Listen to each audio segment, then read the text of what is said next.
United, and we'll be talking about Formula One today and their social responsibility to both the community and the environment. So what is Formula One?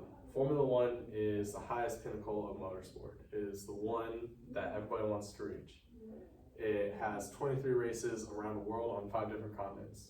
They span from races in England, the United States, Australia, Japan, all over the world. There's 10 teams in Formula One and 20 drivers. The 10 teams compete for the Constructors' Championship, while the drivers compete for the World Drivers' Championship. Right now, in the social justice realm of Formula One, it is looked as a contradictory entity.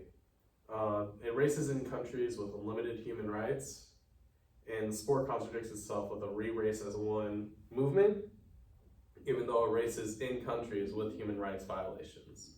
One such instance is in Jeddah, where the rights for women is not at the same standard as it is for men, yet they still race there due to their main sponsor, Aramco, being housed in Saudi Arabia.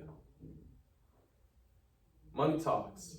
Some racers are penalized for wearing a human rights shirts in certain countries. One such instance would be Sebastian Vettel when he was reprimanded for wearing a same love shirt before the race in Hungary last year. He was reprimanded after the race in the country where, in Hungary, there's unequal rights for LGBT citizens in the country. Consequences of wanting to focus more on the countries and making money from the countries than it is on focusing on the human rights is Formula One's starting to lose fans and viewerships in some races. The fans are starting to boycott races, with the Saudi Arabian Grand Prix being an example, in which it hurts the company and the brand in the long run because people are not wanting to watch these races at events where they lose viewership, sponsorship money, and the list goes on and on. F1 currently, when fighting this social justice stance or creating a social justice stance, it has created the Race as One initiative, where they want to start making a voice in the Human Rights Initiative and trying to get more and more countries to follow suit to have equal rights for everybody. The FIA has also created the Formula W Series, which is introducing women into motorsports. Finally, they are wanting to create social change in countries that they race in. They feel like the best way to do that is to be by coming to these countries, racing in them, and then making their voices heard by saying this is the change that needs to be happening in order for us to continue to race there. The F1 conscious culture, Formula One has been growing more and more, and by creating its own content, it has opened it up on all platforms of social media to where before it was just race updates, nothing about the car, nothing on the paddock, nothing in the garages. Now you have videos of garage tours, being with the drivers, car viewings. The list goes on and on about how they're starting to open up and bring social media into Formula One. It's starting to focus more on fan engagement when it comes to events.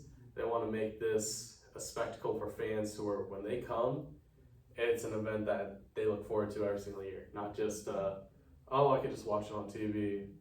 They want it to be something where, like, when you go there, you have the time of your life. And finally, it's starting to listen and take into account the views of the drivers. The drivers are the main focal point of Formula One. Without them, there would be no product on the track. That is why it's important to make sure that the drivers are happy while they're on the track.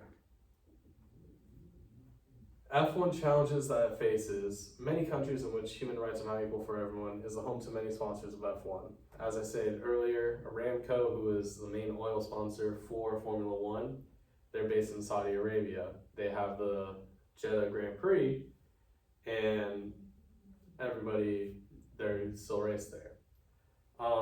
Not racing in these countries can lead to a loss in sponsor revenue, which can cripple the funding of the sport. Since it is a traveling circus where they travel to 23 different sites all around the world, it takes a lot of money in order to fund the logistics and everything involved with traveling to all these sites for Formula One to make sure that the race is up to everybody's standards. F1 strategies. What they should do is they need to listen to the fans. The fans are the biggest consumer of the sport.